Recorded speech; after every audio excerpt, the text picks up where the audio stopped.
Quero começar esta manhã com uma pergunta.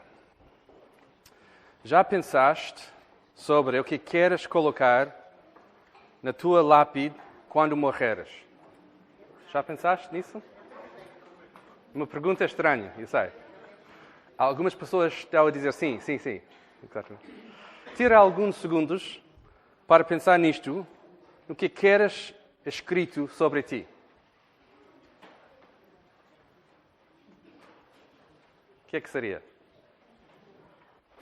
Claro, o teu nome, né, está lá, escrito na lápide, e também a data de nascimento, e normalmente a data de nascimento e data de morte, exatamente. Mas o que seria a frase escrita que descrevia a tua vida? A tua vida inteira. É como se fosse o Twitter da morte. Tens uma certa quantidade de palavras para descrever a tua vida. Bem, aqui em Filipenses 1, 22, o versículo onde nós vamos focar esta manhã, acho que podemos dizer com convicção que isto é o que o apóstolo Paulo queria ter escrito na sua lápide. Obviamente, no tempo de Paulo, não se usava lápides como temos hoje. Mas tenho certeza que se tivesse usado, teria escrito Paulo, apóstolo Paulo, servo de Cristo, Jesus, e a frase, porque para mim o viver é Cristo e o morrer é ganho.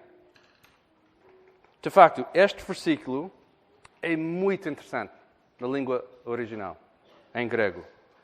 Em grego, a construção desta frase é simples, mas que tem um ritmo poderoso. Zen, Christos, apothenein, kerdos. É muito simples. Que diz viver Cristo, morrer ganho. Simples. E escolhi apenas um versículo hoje, porque acho que tem aplicações grandes, enormes para nós. É uma frase radical que faz um resumo de uma vida bem vivida por Cristo. E uma declaração de uma perspectiva que está centrada só em Cristo, na vida e na morte.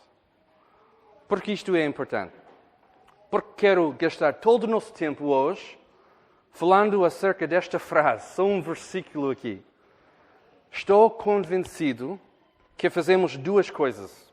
É a nossa tendência humana, de fazer duas coisas.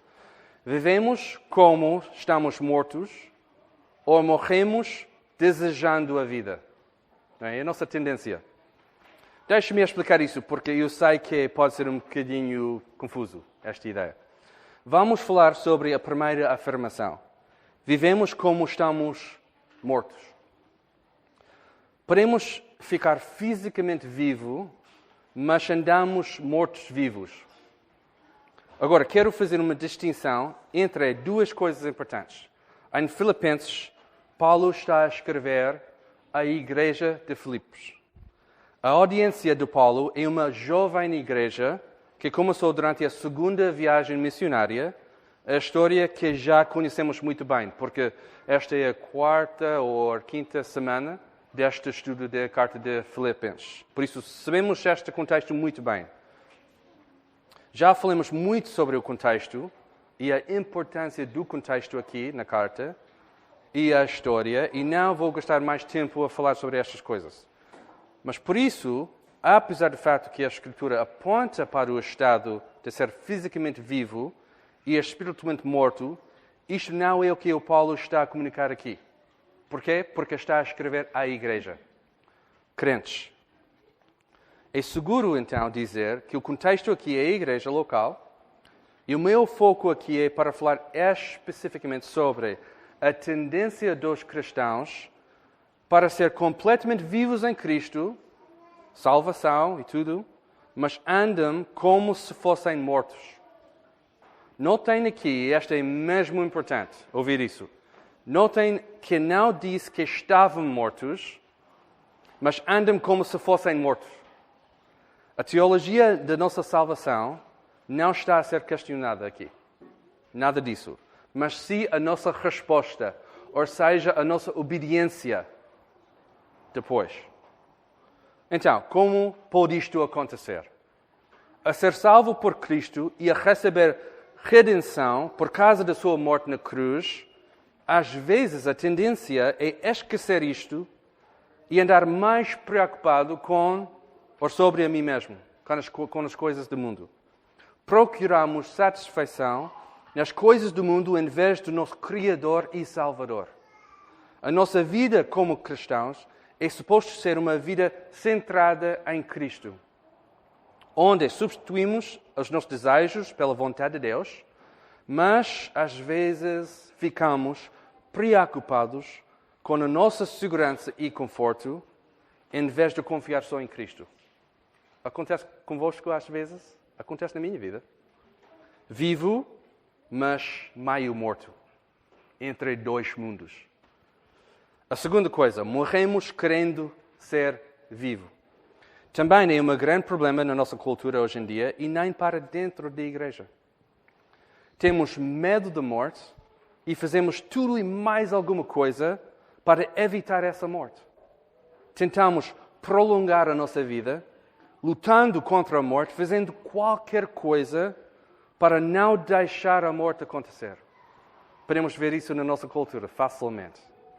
Pessoas que morrem cedo ou morrem em tragédia, provocam a nossa alma e não podemos imaginar um bom Deus que podia deixar estas coisas acontecerem. Como é que isso pode acontecer? E por isso vivemos a nossa vida com medo de morrer e medo de viver. Com muito medo. Só uma parte. Não estou a falar mais uma vez sobre as pessoas que ainda não assumiram a fé em Jesus. Estou a falar sobre a igreja. E a nossa tendência aqui é desligar agora para pensar, olha, o problema está lá fora. Mas não, quero falar sobre o que aqui está dentro. O que está dentro do nosso coração. A nossa tendência em geral é viver uma vida paralisada nestas coisas por causa do medo, incapazes de entender o significado da vida ou da morte e o propósito da vida e o propósito da morte. Sabendo isso, precisamos muito de ouvir e estudar este versículo em Filipenses. Temos de afixar este versículo nas nossas mentes e nos nossos corações, para lembrar isto todos os dias. Este versículo, com uma frase simples, bem básica, dá-nos a propósito e significado para a vida e a morte, enquanto combatemos a tendência de viver como mortos e morrer com desejo de viver. E espero que não estou a ficar nas nuvens da filosofia com estas ideias, porque aqui encontramos implicações importantes, mesmo importantes. Se entendermos este versículo, podemos lutar contra o medo de morrer, contra uma vida orgulhosa, enquanto nos concentramos na vida e na morte, na pessoa de Jesus Cristo, nosso Salvador. Voltamos para o texto. Paulo está a continuar o seu discurso à igreja e deixe-me dizer, às vezes é muito difícil parar estes pensamentos de Paulo, porque ele começa e depois, 20 versículos depois, ainda está com o mesmo pensamento, não é? E é muito difícil dividir estes pensamentos de domingo para o outro. Sim, claro, estamos a pregar passagens pequenas cada domingo para continuar a nossa série, mas é óbvio que Paulo está a continuar o pensamento, este pensamento, e o processo continua até o fim. Até o fim da carta, neste caso. Por isso, o que encontramos aqui em Filipenses 1, 19 a 26, é uma continuação necessária de tudo que já temos falado durante as últimas semanas. Okay? Por isso, não é para esquecer a semana passada, mas é para continuar a construir o nosso entendimento. O que Paulo está a tentar fazer a esta igreja e a nós, hoje em dia. Hoje continuamos a conversa sobre o avanço do Evangelho, alegria e contentamento em Cristo. 3 temas tão importantes na nossa vida. Tão importantes na vida da igreja em Filipos também. O avanço do Evangelho, alegria e contentamento em Cristo. E no próximo domingo, a conversa vai continuar nestes temas importantes. Mas esta semana temos o privilégio de parar aqui e ver como o Evangelho, alegria e contentamento são resumidos em uma frase só. O viver é Cristo e o morrer é ganho. Olhem para o versículo 19 comigo, nas vossas Bíblias, e vamos caminhar juntos através desta passagem. Okay? Paulo está a juntar duas coisas importantes no versículo 19. Olhem para o versículo 19. Pois sei que isso resultará em salvação para mim, pela vossa súplica e pelo socorro do Espírito de Jesus Cristo. Podemos dizer, em vez de súplica, orações. É a mesma coisa. Súplica ou orações. Talvez seja um dos paradoxos que nunca entenderemos perfeitamente aqui neste mundo, mas aqui está. Deus usa orações do seu povo para cumprir a sua vontade. Paulo não tem nenhum problema com isto. Isso é o que está a acontecer quando está a escrever à igreja para dizer, olha, irmãos, as vossas orações já têm sido atendidas. Mais do que isto, estas orações, com a ajuda de Jesus, o Espírito de Jesus, que Paulo está a escrever, dá a Paulo confiança que as circunstâncias da vida vão tornar-se em sua libertação. Podemos dizer salvação ou libertação. Okay? As duas coisas são as mesmas coisas. Notem aqui o que Paulo não está a dizer, porque isto é muito importante.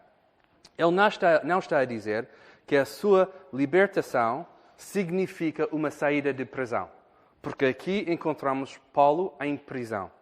Ele não está a dizer isso. Ele não está a dizer, a minha salvação significa que eu vou sair desta prisão. Ele não está a dizer que agora a sua libertação ou salvação vai dar uma vida confortável ou segura. Ele não está a dizer que agora ele vai ficar sem qualquer necessidade na vida. Ou sem algum problema ou dificuldade. Não, simplesmente diz que estas coisas vão tornar-se em libertação ou salvação. Esta ideia vai ser a chave, uma das chaves, para compreender o versículo 21. Paulo diz que, apesar das circunstâncias, a minha intensa expectativa e esperança de que em nada será decepcionado. Pelo contrário, com todas o dia, tanto agora como sempre, Cristo será engrandecido no meu corpo, seja pela vida, seja pela morte. Ok, agora temos mais coisas para construir o nosso entendimento aqui. Temos a base, que é a confiança em Cristo para ser libertada para a salvação. E agora adicionamos estes dois pilares. Não ter vergonha e ter coragem. Interessante, não é? Estes dois pilares. Não ter vergonha e ter coragem. Que Cristo será engrandecido no nosso corpo. Paulo está a viver a sua vida de tal maneira que, apesar das piores circunstâncias passíveis, não vai ser decepcionado ou envergonhado e vai ter coragem para engrandecer Cristo na vida ou na morte. Imediatamente faz-me pensar do texto que Paulo escreveu em Romanos 1:16. Porque não me envergonho do Evangelho, pois é o poder de Deus para a salvação de todo aquele que crê. Paulo não está apenas a escrever estas palavras, ele está a vivê-las. Ele é completamente vivo por Cristo. Nunca com vergonha, medo ou culpa. É como se Paulo tivesse estes dois pilares bem firmados na fundação, que está a guiar o seu caminho, que é a coragem para engrandecer Cristo e nunca com vergonha. E nós temos de capturar estas ideias na nossa vida, não é? Temos mesmo de recapturar estas ideias. Paulo, aqui no texto, agora fala sobre o nosso versículo 2. O viver é Cristo e o morrer é ganho. Volto já para falar sobre este versículo, mas agora quero ver o que acontece imediatamente depois deste versículo-chave, em 22 a 26. Paulo foi um homem, e isto é mesmo interessante notar o que está a acontecer. Depois desta afirmação, viver é Cristo, morrer é ganho, ele começa a lutar com si mesmo. Paulo é um homem, tal como nós, e às vezes esquecemos isso. O apóstolo Paulo, mas ele é homem, tal como nós. Paulo está em agonia, a decidir entre estas duas coisas. A tentar decidir o que seria melhor, morrer e estar com Jesus, ou ficar na carne, ou ficar fisicamente aqui. Ele está entre as duas opções, e parece que ele está a fazer duas listas aqui. Num lado, ele faz a lista da morte. E aí só encontramos um ponto. Ele coloca só um ponto aí, na lista da morte. Partir e ficar com Cristo, e será melhor. Não é? Nada está adicionado à lista aqui no texto. Bem, isto é interessante. Que Cristo é suficiente na morte. Já pensaram sobre isso? Jesus é suficiente na nossa morte. Se na nossa morte estamos com Cristo, é suficiente. É suficiente. Na outra lista, ele coloca vida. E tem o outro ponto. Ficar por causa da igreja. Estar fisicamente aí na presença da igreja. E ele diz que a sua presença produzirá fruto de trabalho. E aqui Paulo faz a diferença. Faz a sua decisão. Convencido, ele diz, sei que ficarei e permanecerei com todos vós para o vosso desenvolvimento e alegria na fé. E não só isto, mas vai ser o motivo de orgulhar em Cristo por causa da presença de Paulo entre elas. Mas notem aqui tudo o que está dependente numa coisa só, baseado no versículo 21. O viver é Cristo e o morrer é ganho. Tudo aponta para esta realidade de Paulo. Este versículo é a âncora central de Paulo. Aquilo que está no centro da sua vida. Apesar da circunstância, apesar dos eventos da vida, qualquer coisa. Esta é a âncora afixada na vida de Paulo. Paulo tem esta perspectiva. Se eu tenho de partir esta vida, então tenho Jesus. É ganho puro. As dificuldades do mundo vão desaparecer e vou ficar com Jesus. Onde é que está o meu destino eterno? E olha, não é uma perspectiva incrível? Isto é a razão pela qual os cristãos do mundo podem aguentar a pressão da perseguição. É a única razão que os cristãos não negam a fé quando estão confrontados com uma morte iminente. É porque uma mãe cristã com cancro pode dizer aos seus filhos que tudo vai correr bem. É a razão que a família jovem cristã pode lidar com a morte de uma criança. É a única razão que Paulo podia explicar com confiança que o morto é ganho. E estou convencido, mesmo na morte de Paulo, ele achava que o que estava a acontecer era ganho puro. Não temos a morte de Paulo na Bíblia, não temos esta para ver o que aconteceu, mas o Eusébius escreveu que Paulo foi decapitado por Nero, o imperador romano. E com esta perspectiva incrível do Paulo, Nero não tirou a vida do Paulo. Nero não tirou a vida, nem perto. Paulo deu a sua vida em serviço do Rei Jesus e a sua vida foi contada como ganho. A perspectiva do Paulo também é baseada no texto. Se eu vou ficar no mundo, o viver é Cristo.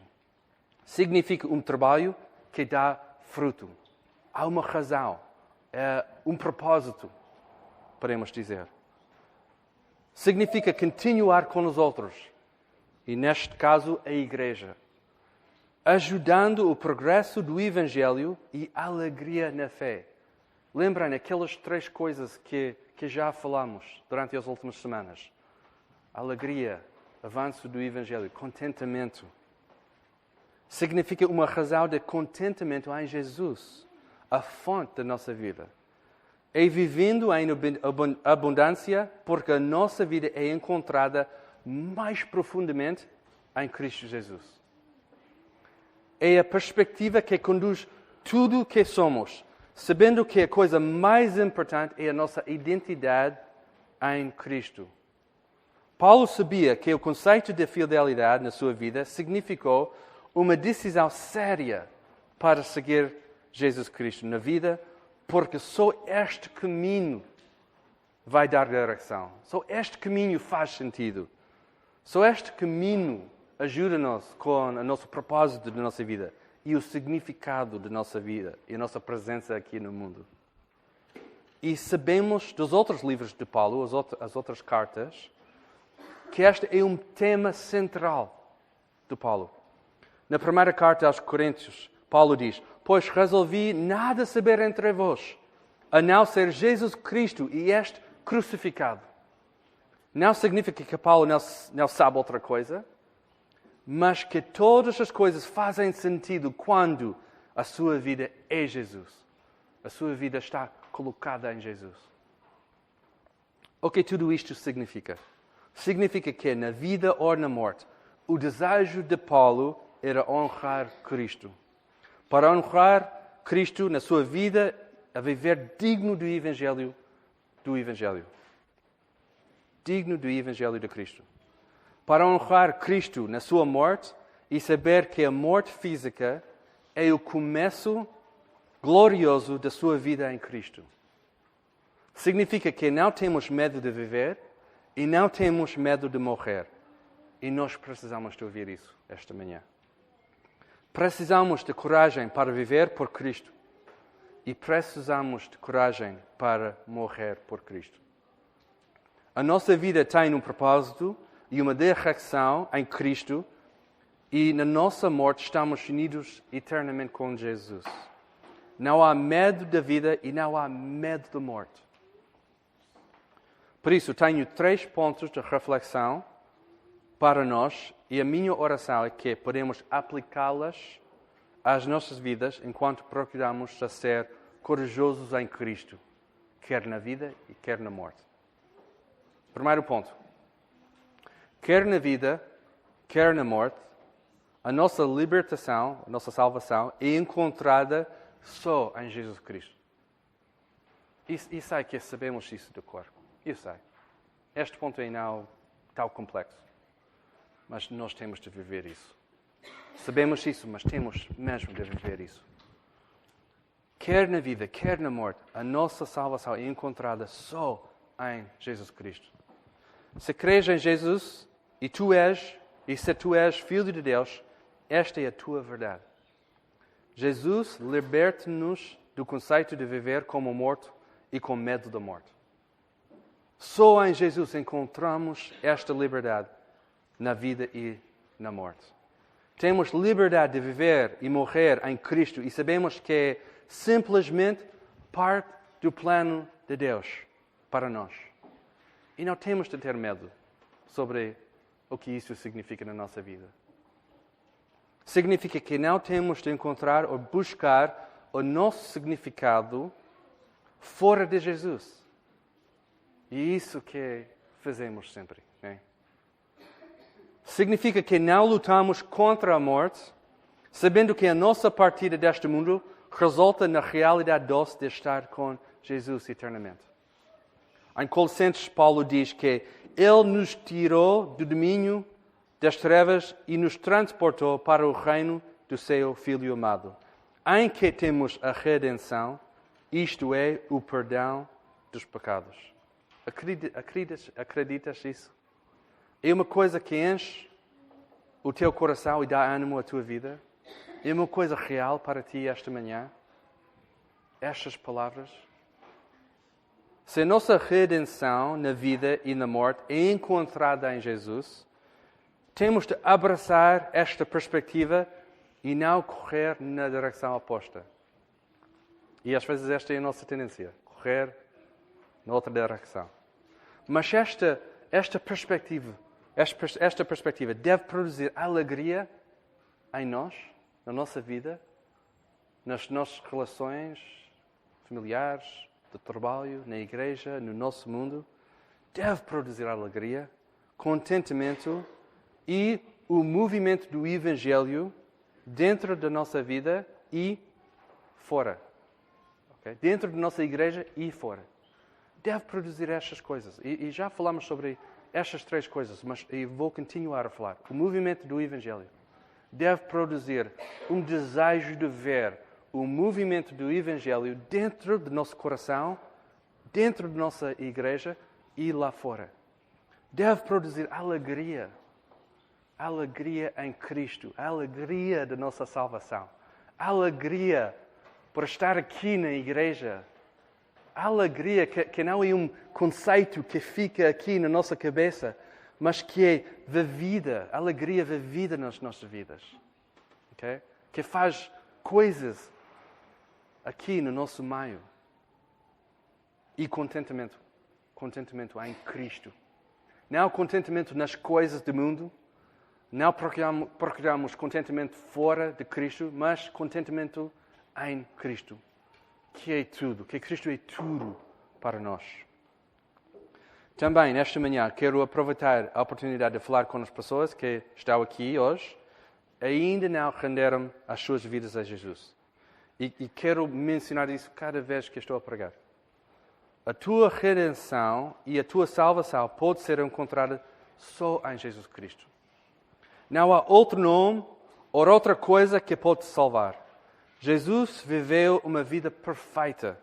Morreu na cruz em nosso lugar e tomou a nossa punição de pecado. Jesus perdoa os nossos pecados. E é Jesus que também dá a possibilidade de viver estas palavras de Paulo em versículo 21. Para mim, o viver é Cristo e o morrer é ganho. Quero convidar qualquer pessoa que ainda não tem fé para entregar tudo a Jesus. O modelo bíblico é arrependimento e fé. Simplesmente. Seria um grande prazer falar contigo e orar por ti depois do culto. Segundo ponto. Quando viveres por Cristo, na vida e na morte, estás livre de lutar contra o peso esmagador do orgulho e do egocentrismo. Okay? Vou repetir. Quando viveres por Cristo, na vida e na morte, estás livre de lutar contra o peso do orgulho e do egocentrismo. E o que está implícito aqui é que temos este problema. Egocentrismo e orgulho da nossa vida. Muitas vezes estamos parados no caminho e no nosso crescimento por causa destas coisas. Ficamos parados no nosso crescimento por causa deste orgulho e egocentrismo. O nosso orgulho, o desejo para a importância, os nossos sonhos para a nossa vida, para os nossos filhos, para a nossa família, a nossa igreja, e certamente o nosso pecado impedem o nosso crescimento. Às vezes queremos impressionar outros para viver uma vida boa, espetacular, ou engrandecer o nosso nome neste mundo. Estas coisas não ajudam a viver o propósito singular da nossa vida, a viver exclusivamente por Cristo na vida e na morte. Como João Batista disse, é necessário que Ele cresça, Jesus cresça, e eu diminua. E esta anonimidade que engrandece Jesus nas nossas vidas e esta benção que encontramos alegria e contentamento. O autor Trilla Nobel diz: as boas notícias são que não nos temos de esforçar muito para ser esquecidos, porque vamos ser. Esta é uma boa frase. Cada um de nós está apenas de um sopro da morte e da total indiferença de toda a gente. Boas notícias, não são? Nós não vamos ser relembrados porque há bilhões e bilhões de pessoas no mesmo barco. Aliás, muito poucos irão ficar nos livros da história. Gerações inteiras não serão lembradas. Porque é que isto são boas notícias? Porque à medida que lutamos contra o orgulho e abraçamos a obscuridade, podemos tentar mudar o nosso foco para dar tudo por Jesus. Tudo por Jesus. Queres lutar contra o teu orgulho e egocentrismo? Quer na vida, quer na morte. Vives incondicionalmente rendido a Jesus. Todos os dias, todas as horas, todos os segundos. Não te deixas ficar por trás. Não vives com remorso e não morres com medo. A boa notícia é que podes começar hoje. É doce redenção a Jesus, que dá a capacidade de lutar contra o orgulho e abraçar uma vida de serviço e sacrifício, que é o modelo bíblico para seguir. Ponto 3. Se ainda não morreste, acho que estou a falar a todos aqui, né? Levanta a mão se já partiu. Se ainda não morreste, Deus tem um plano e propósito para a tua vida. Vou repetir. Se ainda não morreste, se estás aqui, Deus tem um plano e propósito para a tua vida. O Deus deste universo que criou o mundo e todas as pessoas tem um propósito para a tua vida. Se o apóstolo Paulo podia dizer que era mais necessário ficar fisicamente e continuar, acho que nós podemos afirmar isso também. Por isso, se estás vivo neste momento, Deus tem coisas para fazer na tua vida. Deus tem coisas para fazer. Não são coisas abstratas, não são coisas de teoria. Deus tem coisas para fazer hoje. Hoje, mesmo esta manhã, na tua vida. Para já, queremos fazer a vontade do nosso bom Pai. Enquanto temos vida, queremos fazer a vontade do nosso Pai. Como Trilla disse há pouco, esta vida é apenas um sopro. É mesmo rápida. Acontece assim. E por isso quero encorajar todos para encontrar o nosso propósito e significado só em Jesus. Só em Jesus Cristo. Todos os dias, todas as horas. Para viver uma vida abundante, porque Ele promete isso. Para viver com coragem, para engrandecer Cristo no nosso corpo. Quer na vida, quer na morte. Este vai ser um tema constante na carta de Filipenses. Para engrandecer Cristo. Para levantar os nossos olhos para uma perspectiva maior na nossa vida. Para engrandecer Cristo na nossa vida. Vamos então engrandecer Cristo Jesus hoje, amanhã e todos os dias que ainda temos. 4. Quando viveres por Cristo na vida e na morte, encontras verdadeiro contentamento. Quando viveres por Cristo na vida e na morte, encontras verdadeiro contentamento. E este é um tema grande na carta dos Filipenses e um tema muito importante para nós. Porque é tão fácil encontrar contentamento, entre aspas, fora de Cristo. Que não é contentamento. Não é nada disso. Mas só podemos encontrar verdadeiro contentamento quando estamos a viver por Cristo. Já falamos muito acerca deste tema e como esta carta ajuda-nos a entender contentamento. E Paulo está a criar a fundação do contentamento em Cristo para que no capítulo 4, e vamos daqui a pouco ficar no capítulo 4, será uma grande revelação de contentamento. Que o nosso contentamento não está encontrado nas circunstâncias ou eventos da nossa vida, mas está enraizado em Cristo e a nossa alegria em Cristo. Cristo, a nossa vida em Cristo, a nossa alegria em Cristo, o nosso contentamento em Cristo. Mas somos pessoas inconstantes e tentamos encontrar contentamento em tantas outras coisas além de Cristo. Mas queremos, esta manhã, confessar este pecado e juntos engrandecer Cristo na nossa vida. O nosso coração está contente apenas quando está a descansar em Cristo. Vou repetir esta frase. O nosso coração está contente apenas quando está a descansar em Cristo. Jason Heropoulos, que escreve na Gospel Coalition, diz: o cristão encontra Cristo para ser suficiente. Somos as pessoas mais ricos e mais seguros no universo.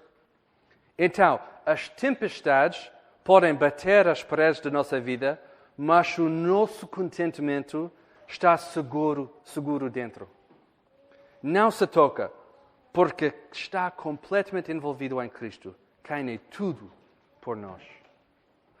Quero fechar o nosso tempo esta manhã, a voltar para o início do nosso tempo e a pergunta: já pensaste sobre o que querias colocar na sua lápide quando morreres?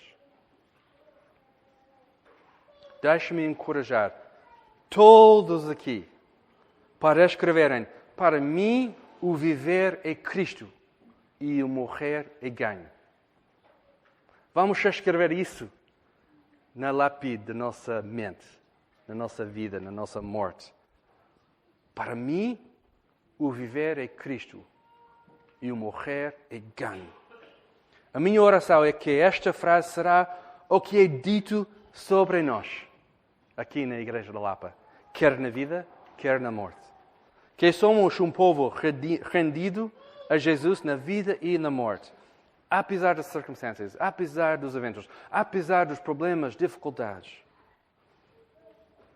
Quando eu estava a trabalhar no sermão esta semana, encontrei uma carta colocada num comentário sobre este texto, Filipenses 1:21, este versículo. É escrito por um dos líderes da Igreja da Camboja, na véspera do reino de terror de Khmer Rouge. Vocês provavelmente lembrem esta história na Camboja. Terrível. Milhões das pessoas morreram. E esta carta tem a data de 4 de abril de 1975. Simplesmente diz: este é de um pastor, de um dos líderes. Meus queridos amigos, para mim o viver é Cristo e o morrer é ganho. Por favor, orem que isto pode ser feito na minha vida.